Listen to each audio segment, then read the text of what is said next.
Hello बच्चों, नमस्ते। यह है class number 4 chapter 1 real number. आज हम लोग सीखेंगे word problems based on HCF. तो इससे रिलेटेड क्वेश्चन शुरू करने से पहले हमें यह पता लगाना है कि नंबर्स और उसके एचसीएफ के बीच में क्या कनेक्शन होता है। वो अगर हम लोग जान लेंगे ना, तो उसके बाद वर्ड प्रॉब्लम्स को बहुत अच्छे से सॉल्व कर पाएंगे। तो सबसे पहले मैं कुछ एग्जाम्पल के थ्रू आपको बताने जा रहा हूं कि कोई भी नंबर्स और उसके एचसीएफ के बीच में क्या कनेक्शन होता है। इसके लिए मैंने क्या किया है, 3 नंबर कंसिडर किया है, 10, 15 एंड 25। इसका एचसीएफ निकाल लेता हूं। तो एचसीएफ निकालने से पहले क्या करना होता है, हम लोग का पहला स्टेप क्या होता है, उसका प्राइम फैक्टराइजेशन करना। तो सबसे पहले प्राइम फैक्टर लिख लेता हूं, फिर उसको सारे नंबर को as a product of prime लिख लेता हूं। ये देखो, तीनों नंबर का, 10 का, 15 का, 25 का यहां पे प्राइम फैक्टराइजेशन हो गया। अब सबको क्या करना है, as a product of prime लिख लेना है, ये तीनों नंबर का। ये हो गया। अब क्या करना है, एचसीएफ के लिए क्या देखना है कि तीनों नंबर्स में, ये तीनों फैक्टराइजेशन में कॉमन नंबर क्या है। तो कॉमन नंबर क्या है यहाँ पे, 5। तो एचसीएफ कितना आ गया, 5। तो ये देखो एचसीएफ कितना, 5 आ गया। अब इस तीनों नंबर और 5 के बीच में ये जो इसका एचसीएफ है, इसमें क्या कनेक्शन दिख रहा है आपको कि ये तीनों के तीनों नंबर्स जो है 5 से डिविजिबल है ना। ये तीनों के तीनों नंबर आप खुद चेक कर सकते हो, 5 से डिविजिबल है। मतलब रिमाइंडर कितना आएगा, हमेशा 0। ठीक है, कहने का मतलब है, अगर आपसे कोई क्वेश्चन आता है कि find a number which divides all these 3 numbers, और जितने भी नंबर्स हो, 2 नंबर्स, 3 नंबर्स, 4 नंबर, जो भी है, find a number which divides all these 3 numbers, तो आपको क्या कैलकुलेट करना है, एचसीएफ। तो कनेक्शन आपको मिल गया। जब भी आपको बोला जाए कि एक ऐसा नंबर आप पता लगाइए जो इस तीनों नंबर को डिवाइड करेगा, तो वो कौन सा नंबर होता है, वो उसका एचसीएफ होता है।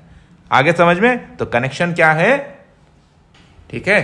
तो ये हमें कनेक्शन मिल गया, given numbers are always divisible by their HCF and remainder कितना लिख देगा आपको, 0। अगर ऐसा क्वेश्चन आता है, find a number which divide, जैसे एक क्वेश्चन बना, तो find a number which divides the numbers 10, 15 and 25। तो क्या करना है, इस तीनों नंबर का आपको एचसीएफ कैलकुलेट करना है। ठीक है, अब इस पे बेस्ड हम लोग क्या करते हैं, कुछ क्वेश्चन करते हैं। ठीक है, देखो बच्चों, तो यहां पे क्वेश्चन है, find a number which divides 26 and 91 completely.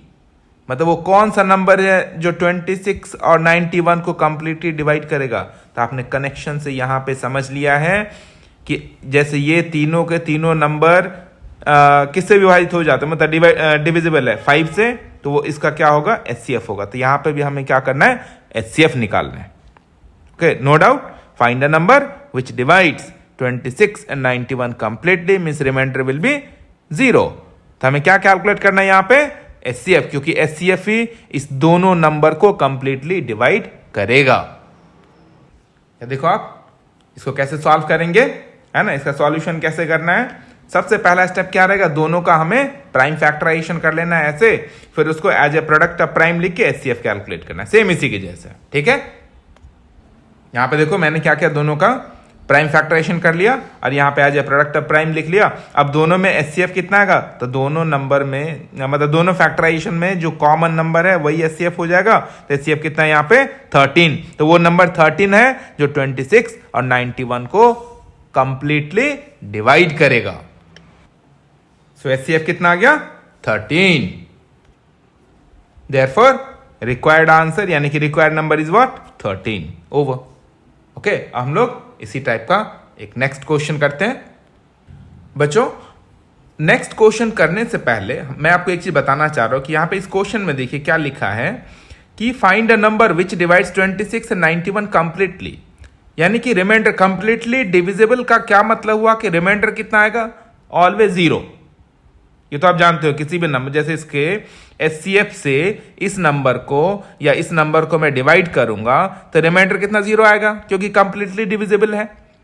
लेकिन कुछ क्वेश्चन में आएगा कंप्लीटली डिविजिबल नहीं है, कुछ ना कुछ रिमाइंडर आ रहा है, तो उस कंडीशन में उस क्वेश्चन को कैसे सॉल्व करेंगे हम लोग। ठीक है, तो नेक्स्ट क्वेश्चन में वैसे बताने जा रहा हूं जिसमें क्या होगा, रिमाइंडर 0 नहीं होगा, कुछ ना कुछ रिमाइंडर आएगा। तो उस क्वेश्चन को करना कैसे, सबसे पहले मैं वो उस टाइप का एक क्वेश्चन लिख लेता हूं, फिर आपको समझाता हूं। ठीक है, एकदम ध्यान से देखिए, कॉन्सेंट्रेट होके। ठीक है बच्चों, तो ये देखो क्वेश्चन है, find the largest number which divides 245 and 1029 leaves remainder 5 in each case. पहले वाले क्वेश्चन में क्या था, कुछ भी रिमाइंडर नहीं था, रिमाइंडर 0 था, लेकिन यहां पे क्या कि रिमाइंडर कितना 5 आना चाहिए। तो इस टाइप के क्वेश्चन को कैसे करना है, तो करने का इसका तरीका है कि ये जो नंबर आपको दे रखा है ना, ये नंबर और ये नंबर, इस दोनों में से पहले ही हम लोग 5 सब्ट्रैक्ट कर लेंगे। सब्ट्रैक्ट करने के बाद जो हमारा नंबर आएगा उसका एचसीएफ निकालेंगे। ठीक है, ईच केस में रिमाइंडर हमें 5 चाहिए ना, तो दोनों नंबर में से 5 आप माइनस कर लो, और माइनस करने के बाद जो आंसर आता है यहां पे लिख के फिर उस नंबर का हमें एचसीएफ निकालना है। ये आ गया, सब्ट्रैक्ट करके 240 एंड 1024। अब इसका और इसका हम लोग क्या करेंगे, एचसीएफ निकालेंगे। ठीक है, तो सबसे पहले क्या करना है, इस दोनों नंबर का प्राइम फैक्टराइजेशन करना है। तो दोनों नंबर का प्राइम फैक्टराइजेशन हो गया। प्राइम फैक्टराइजेशन करने के बाद क्या करना है, इस दोनों नंबर को कैसे लिखना है, as a product of prime. तो इसको कितना लिखेंगे, 240 को लिखेंगे हम लोग 2 to the power 4 into 3 into 5, और ये हो जाएगा 2 to the power कितना, तो काउंट कर लीजिए 1 2 3 4 5 6 7 8 9 10, ये हो जाएगा 2 to the power 10। तो उसी फॉर्म में क्या करते हैं, इस दोनों नंबर को यहां पे मैं लिख लेता हूं। ये यहां पे लिख लिया दोनों नंबर को। अब क्या करना है, हमें कैलकुलेट करना है एचसीएफ। तो एचसीएफ कैसे निकलेगा, दोनों में जो कॉमन नंबर होगा उसमें से लोएस्ट डिग्री टर्म लिखना है। तो 2 to the power 10 इधर है और 2 to the power 4 इधर है, तो 2 to the power 4 हमारा एलसीएम हो जाएगा, सॉरी एचसीएफ हो जाएगा, और कुछ तो मिल नहीं रहा है। तो 2 to the power 4 हमारा एचसीएफ हो गया, उसको एक्सपैंड करने से क्या आंसर आया, 16। तो यही वो नंबर है मेरे बच्चों कि अगर 16 से आप 245 को डिवाइड करो तो रिमाइंडर 5 आएगा, और 16 से 1029 को भी डिवाइड करो तो रिमाइंडर कितना, 5 आएगा। तो जब इस टाइप का रिमाइंडर वाला क्वेश्चन आए तो हमेशा क्या करना है आपको, दोनों मतलब जितने नंबर्स दे रखा होगा, 3 नंबर का भी हो सकता है ना, सभी में से क्या करना है, उसके रिमाइंडर को माइनस कर लीजिए, जो हमारे पास नंबर आएगा उसका एचसीएफ निकालिए, वही हमारा क्या होगा, रिक्वायर्ड नंबर। तो ये आ गया मेरे बच्चों आंसर। अब हम लोग नेक्स्ट क्वेश्चन करने जा रहे हैं, है ना, जिसमें होगा कि एक नंबर से अलग रिमाइंडर आएगा और दूसरे नंबर से अलग रिमाइंडर आएगा, है ना। तो उसको भी सेम वैसे ही करना है। जैसे यहाँ पे दोनों कंडीशन में रिमाइंडर हमें 5 चाहिए था ना, मान लेते कि दोनों, जैसे इससे हमें 5 रिमाइंडर चाहिए, इससे हमें 7 रिमाइंडर चाहिए, है ना। तो उस क्वेश्चन को कैसे करना है वो मैं नेक्स्ट क्वेश्चन को लिख के फिर आपको समझाता हूं। ये रहा बच्चों नेक्स्ट क्वेश्चन क्या है, find the greatest number that will divide 445, 572 and 699 leaving remainders 4, 5 and 6 respectively. पहले वाले क्वेश्चन में क्या था, सिर्फ एक ही रिमाइंडर था हर एक कंडीशन में, हर एक नंबर से एक ही रिमाइंडर चाहिए। लेकिन यहां पे हमें क्या चाहिए, पहले नंबर से रिमाइंडर चाहिए 4, दूसरे से 5 और तीसरे से 6। सेम उसी के जैसे करना है, जिससे जो रिमाइंडर चाहिए उस नंबर को उसमें से माइनस कर लीजिए। जैसे 445 से आपको 4 रिमाइंडर चाहिए, 4 यहां से माइनस कर लो, आप यहां से 5 माइनस कर लो, यहां से 6 माइनस कर लो, और फिर उसके बाद क्या करना है, उसका एचसीएफ निकालो, वही आंसर होगा। तो देखो मेरे बच्चों, जिससे जो रिमाइंडर चाहिए उसको मैंने यहां पे माइनस करके लिख लिया। जैसे 445 माइनस 4, 441, ऐसे और नंबर से उस जो रिमाइंडर चाहिए वो माइनस कर लिया, यहाँ पे लिख लिया।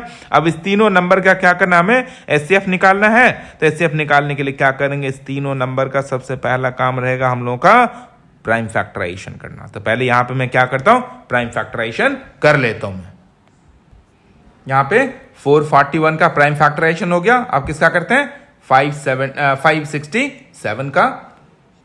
बाकी के इस दोनों नंबर का भी प्राइम फैक्टराइजेशन हो गया। तो तीनों नंबर का हमारे पास प्राइम फैक्टराइजेशन हो गया। अब ये जो नंबर है इसको कैसे लिखना है, as a product of prime, यानी कि एक्सपोनेंशियल फॉर्म में लिखना है। आफ्टर फैक्टराइजेशन एक्सपोनेंशियल फॉर्म में लिखना है इसको। तो 441 को क्या लिखना है, 3 आया 2 टाइम्स 3 स्क्वायर, 7 आया 2 टाइम्स 7 स्क्वायर। ऐसे इस दोनों का भी लिख ले तो मैं। तो देखिए तीनों नंबर के प्राइम फैक्टर को उसके एक्सपोनेंशियल फॉर्म में लिख लिया। अब क्या करना है, एचसीएफ। एचसीएफ कैसे निकालना है पता ही आपको, कॉमन नंबर में लोएस्ट डिग्री वाला टर्म लिखना है। जैसे मैं देखिए तीनों का मतलब 3 3 3 मिल रहा है ना, लोएस्ट डिग्री टर्म यहाँ पे 3 स्क्वायर हो गया, यहाँ पे 7 7 7 मिल रहा है ना, तो लोएस्ट डिग्री टर्म कितना 7 हो गया आपका, जिसमें 7 टू द पावर 1 है ना। तो एचसीएफ में क्या आ जाएगा 3 स्क्वायर, मतलब इसमें लोएस्ट डिग्री टर्म जो आया 3 स्क्वायर, इसमें लोएस्ट डिग्री टर्म क्या आया 7 है ना। तो 3 स्क्वायर मीन्स 9 और 9 7 जा 63। तो एचसीएफ आ गया इसको एक्सपैंड करने से 63। तो यही वो नंबर है, अगर इस नंबर से ना आप 445 को डिवाइड करोगे तो रिमाइंडर 4 आएगा, फिर 572 को डिवाइड करने से रिमाइंडर 5 आएगा, और 699 को 63 से डिवाइड करने से रिमाइंडर आपको 6 आएगा। तो ऐसे करना है इन क्वेश्चन को। तो रिक्वायर्ड नंबर हमारा क्या आंसर आ गया 63 ही वो नंबर है जो ये मतलब क्वेश्चन के कंडीशन को सेटिस्फाई करेगा। ठीक है, तो रिक्वायर्ड नंबर इज 63। ठीक है, तो अब आपको ये सारा क्वेश्चन समझ में आ गया कि वर्ड प्रॉब्लम कैसे करना है। बहुत ही आसान है, बस एकदम से आप क्या करना है, कॉन्सेंट्रेट होकर मेरी बातों को सुनना है, कैसे मैंने समझाया है। अब मैं क्या करता हूं, आप लोगों के लिए प्रैक्टिस के लिए कुछ क्वेश्चन दे देता हूं। ठीक है, तो मेरे बच्चों ये रहा आप लोगों के प्रैक्टिस के लिए ये क्वेश्चंस। मैंने ये 4 क्वेश्चंस दिया है, सामने उसका आंसर भी मैंने लिख दिया है। आप इस क्वेश्चन को सॉल्व करके यहां से आंसर आप मैच कर सकते हो।